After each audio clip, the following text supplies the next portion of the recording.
I'm going to show you a quick lesson real quick, and we're going to relate this to artificial intelligence. You guys have probably all seen this. This is a favorite childhood movie. I'm running from it for so long. Swack! Ow! one more time. Whoosh! Ow! Jeez, what was that? So that's a great moment right here. But in just a minute, let me scoot forward to this. Hold on, I gotta find it. Rafiki does it again. Learn from it. And Simba ducks. This, my friends, is called intelligence.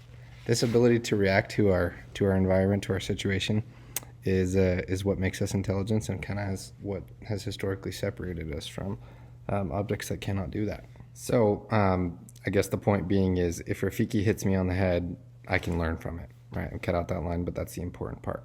As an intelligent being, I can react, or I can learn, I can recognize a pattern, and then change my behavior to then, I guess, make my whatever I'm going to do next be more functional.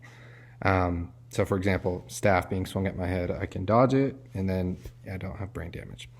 So machine learning, or AI, specifically machine learning, is about making machines learn similarly, learn through experience. So we create these programs that can analyze thousands of examples, and they build an algorithm. And then as it's testing those algorithms, those examples, it tweaks its algorithm just slightly based on if it achieves its goals or not. So over time, that program gets smarter and smarter and smarter, and eventually can learn to do whatever process that it's being tasked to do extremely well. So just a quick example from the book here is one of the properties that these two guys, Legg and Hutter, had kind of narrowed down when they were looking at how do we define this. And one of the properties was the agent has to have the ability to be adaptive to different objects and environments. Again, going back to something being swung at you, and you being able to recognize that, adapt, and change your situation to avoid that. So what does that mean? Let's give you a real quick life example of it. This, you may be familiar with, is Flappy Bird, which is an application that I think everybody in the world has played.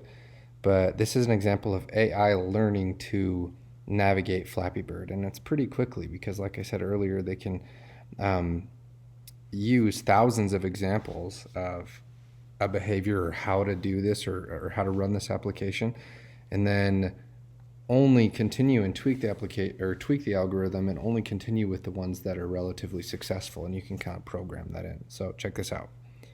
This is generation 1, you have all these birds being silly, right? Generation 2, you have them being kind of dumb. Generation 3, right? Oh, look, this guy makes it through, and he dies. And then by generation 4, this machine is already performing probably better than you or I or anybody else that we've ever met. So that's machine learning, that's AI application for you.